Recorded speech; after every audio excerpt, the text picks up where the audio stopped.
11 বছরের বাচ্চা মেয়ে গর্ভবতী তার শিক্ষকের মাধ্যমে ডাক্তারের কাছে যেয়ে বলছে যে আমার মনে হচ্ছে যে আমার পেটটা ভারী ভারী লাগছে, আমার মনে হচ্ছে আমার পেটের মধ্যে হয়তো কিছু একটা আছে। চিন্তা করতে পেরেছেন সমাজ ব্যবস্থা কোথায় গিয়েছে।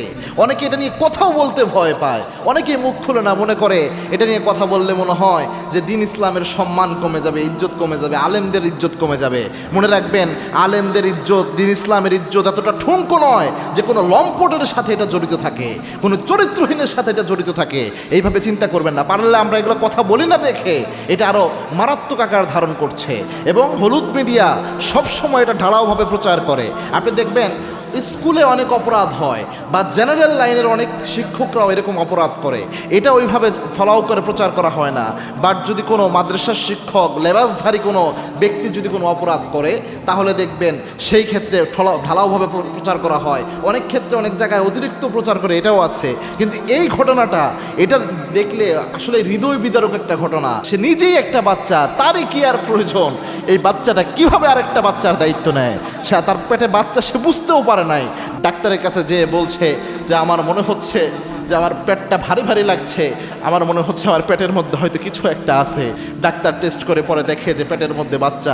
কল্পনা করা যায় এ ছোট্ট একটা বাচ্চাকে যে এই কাজটা করেছে, নরপিশাচকে উপযুক্ত শাস্তির ব্যবস্থা করা দরকার। তার মাথা থেকে টুপি, তার শরীর থেকে পাঞ্জাবি দ্রুত খুলে নেওয়া দরকার। এটার যোগ্য সে না। এই ধরনের ব্যক্তিদের জন্য আলেমদের বদনাম হয়। এরা কিভাবে জাতির শিক্ষক হতে পারে, কিভাবে এরা জাতি তৈরি করবে? এদের জন্য ধিক্কার। এই মনে রাখবেন, কোনো অপরাধের সাথে কখনো কোনো গোষ্ঠীকে আপনারা মিলাবেন না, এবং এগুলো শাস্তি প্রকাশ্যে দরকার। ইনি একজন বিবাহিত মানুষ, বিবাহিত ব্যক্তি এরকম অপরাধ করলে যে শাস্তি, এটা দেন। আল্লাহর কোরআনের বিধান হচ্ছে কোনো বিবাহিত ব্যক্তি যদি এরকম ব্যভিচার করে, তার মধ্যে এরকম ভয়ঙ্কর ব্যভিচার, আল্লাহর কোরআনের বিধান হচ্ছে একে যে রজমের যে বিধান, এটা করতে হবে। এবং কি একে প্রকাশ্য দিবালোকে বাইতুল মোকাররমের সামনে যদি এমন একটার বিচার করা যায়, দুনিয়ার যত কালপিট রয়েছে এমনি ঠিক হয়ে যাবে।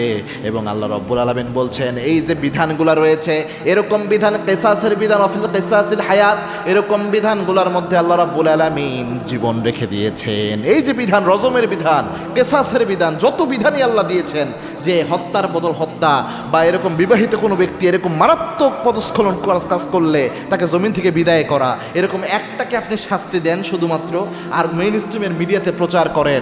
দেখবেন এটা করা তো দূরের কথা, এটা দেখে আরও যত অপরাধী রয়েছে সব রাতারাতি সোজা হয়ে যাবে ইনশাআল্লাহ।